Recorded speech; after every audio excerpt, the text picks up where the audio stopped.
So for the Christmas program, it's similar in Link2Feed where basically you are still having to create a client profile. So even if it's somebody who's only coming to pick up a hamper for Christmas, they still need a client profile. So you still have to go through the process of going through each tab and completing that information in order to get to the services page. You are going to see two additional buttons on your services page. So as you can see on my screen, it only shows Christmas interview and Christmas program. That's because I'm on a Christmas specific agency. But basically you will see these two buttons in addition to your existing program. So in addition to your food assistance and or financial or practical assistance programs. Now, the Christmas interview one is optional. Some ministry units require or have an interview with the client before scheduling the pickup of their hamper. And the interview is usually more of a qualification process as to whether or not they're eligible to get a hamper this year. If you do not do that and everyone just gets a hamper and you want to schedule when they pick up, you do not have to use the Christmas interview button. You would just use the Christmas program button. So first, for those, we'll go through the whole process. So if I'm doing the interview, someone says I would like to get a Christmas hamper, you would schedule the Christmas interview. So as you can see, the system looks pretty similar. It's just a different program button. So when are they coming? So the pickup, you can schedule pretty much at any date or time. So in the future, and then as you can see, there are different options listed here.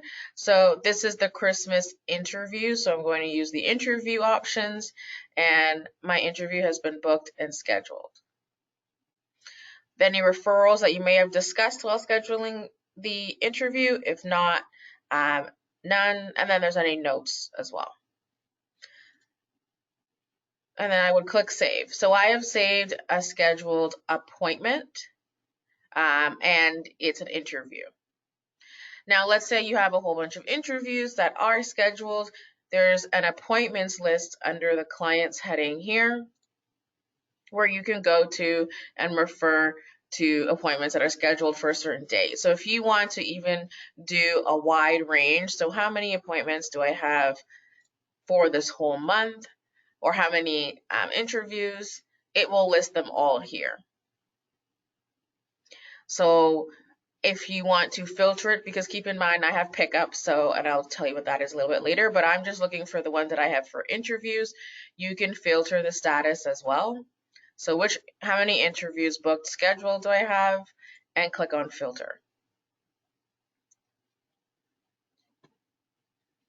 So I have two, it looks like. One's coming up in the future since I did the whole month. That's why the 12th is showing. But that's the one that's for the future. So for example, let's say you were doing interviews or appointments all day. You can just filter this list to the current date, and it will tell you automatically what basically which appointments are scheduled for the day. You can access an existing appointment in two ways. You can go from the dashboard. So let's say the client comes in, you can search for their name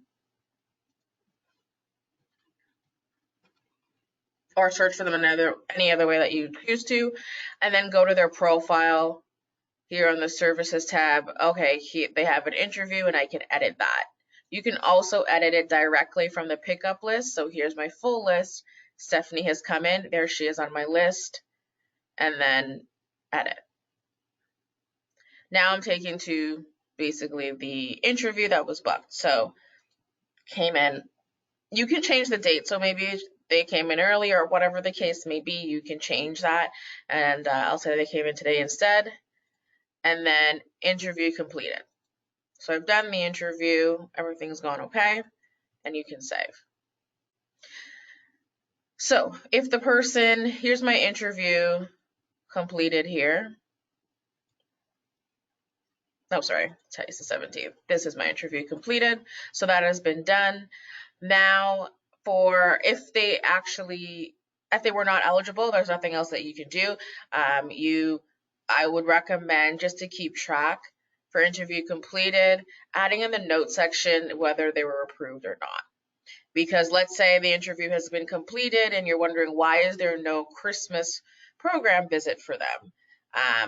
It basically helps other users to not mistakenly create an appointment for them or give them a hamper when they haven't qualified in the first place. After doing the interview, if they were approved, you would just immediately, during that same time that you told them that they're approved, ask them when, or basically schedule the Christmas appointment, so when they can pick up the Christmas hamper.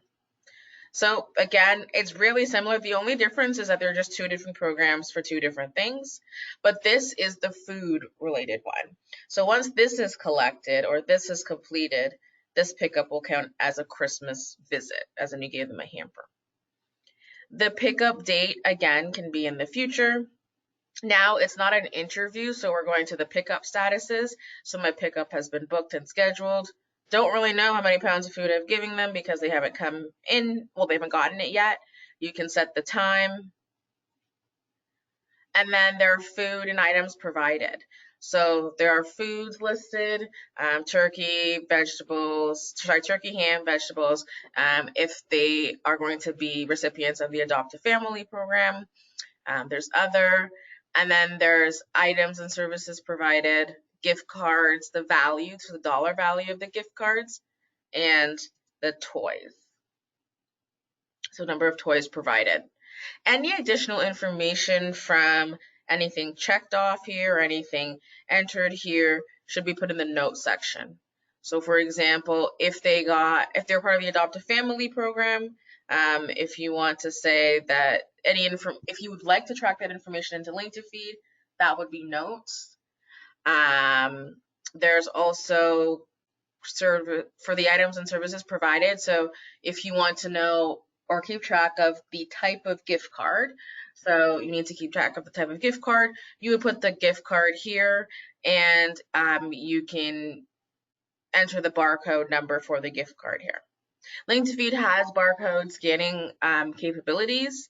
So if you would like to get a barcode scanner, it would help cut down on the time of having to enter the numbers for the gift card, but just letting you know that a scanner from basically like Amazon, like a cheap scanner that you would plug into the USB port of your laptop, can scan the barcode and enter the number here as well. And then toys, number of toys. So that will be listed. So again, any additional information, I would not recommend putting it here. So the difference between these notes here and this note here, this note is just for the visit. So think of it almost as like putting something like on a notepad or like kind of like detailed notes as to what specifically may be relevant for this visit. So anything that maybe you want to not follow up on, but if you needed those details, you can refer to. This notes here is useful in the client notes review. So for example, if you, these are more general notes, like if I need to know, I'm curious how many gift cards were from Walmart. Then if I put Walmart in this section, I can go to the client notes review, type in Walmart, and see how many times Walmart was entered for how many gift cards were provided. So that's the difference between those two sections. Recommend using the note section. So this is still my pickup scheduled for the appointments for the Christmas hamper story. And then I would click on save. And then here's my pickup booked and scheduled. Same thing going to the appointments list. So you would refer to the appointments list, go to any date and time. So if you're looking for this, the upcoming week, who's going to be coming, do the end of the month. You can filter, and then basically it would be listed here. And again, you would either search for the client's name, or through this page, you can click on the pickup date and it will take you straight to this Christmas appointment. So when did they come in? And then if they picked up, that's completed. This yellow, orange notification is just letting you know to check. There is no actual, as you can see, even from what I've done so far, there's no error. It's just saying check the pickup date and time are correct. The reason why it's doing this is because if we've seen, and at least when scheduling appointments, sometimes the person comes earlier or later than expected. So they just want you to verify that the date is the correct date, and if you don't need to change it. Same thing with the time. Pounds of food, so this is where that can be entered if tracking pounds of food. And then what were the reasons for this visit? So, and then the food and items provided are here. So if anything were to change, you can edit that here. Once that's been set, so my pickup has been completed, I already checked off my referrals when I created the appointment. Any notes, again, would be here, and then I would click on save.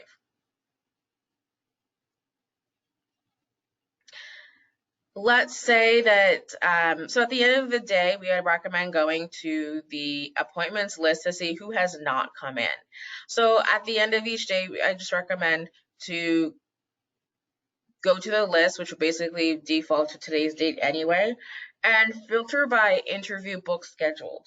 So anyone who has been booked or scheduled for today and hasn't come yet, those would be basically the interview no-show. So those people haven't showed up. And we would recommend setting the status to no-show. And then if you'd like, obviously you can follow up with the client to see if they'd like to reschedule, but create another appointment for it. The reason for this is that way you can keep track of how many times they haven't shown. If you keep editing the same appointment, it looks like it's just the one appointment that they've ever had and there have been no issues. But by setting this as no-show and starting all over again, creating a new appointment, you'll be able to keep track of how many times that has happened. If since you are all basically the administration unit is sharing client information and you can see where the client has been, especially during Christmas, we'd recommend using this text field here and just type in Christmas. And that will be able to tell you, the Christmas program will be labeled the same across the board. So just by typing in Christmas, you'll be able to see where the client has already begun their Christmas process. And if they've already started somewhere, it's definitely possible that they may start somewhere, register somewhere else, and any type of confusion for that. So there is a status for both the interview and the Christmas program, where let's say that we found out that they're actually doing their interview at Ministry Unit 1 and an appointment has already been created for it, you can select duplicate. So duplicate is again, this is not something that we recommend not deleting it, because it would be useful to know how many duplicate appointments have been created, how many have been created in general, and how many have been created within a specific client profile that's trying to visit different locations. And in the bottom here, you would just put in the information as to where the duplicate is. So you can just say what the location is, and that's easy enough to trail back, like just the location and the date of the appointment at that location, and that can be referred to. After putting in all of this information, the client has picked up, they've gotten food, and everything's done. You would probably want to know how to get that information out, or what the totals are. So under reports, there is new report. Any report that has a food bank kind of option. So for example, the statistics report is the biggest one, so I'll click on that. Any type of report that has a food bank option, you'll see Christmas program here. So you can report on both food bank and Christmas program between the Christmas months, or whatever report you're running, you would click on just Christmas program, and you can still get all the different stats you'd like for that. What type of demographic of people are just only access the Christmas program between that period of time. There is also, so people do want to go so for the specific, items that are listed, so mentioned the turkey and the ham, vegetables, other. If you'd like to know the total for those, you're going to go to the visits portion of this. I would recommend just click on visits. It will automatically check off everything visit related for you. It will check off the food provided section, so information there, the items provided section. You'll have your visits by program name, so you have the total amount of visits that have been done, and then quantity of food, that's the pound section. And you'll be able to basically, and then total serves of the individuals and households served. So just by checking off the visits grouping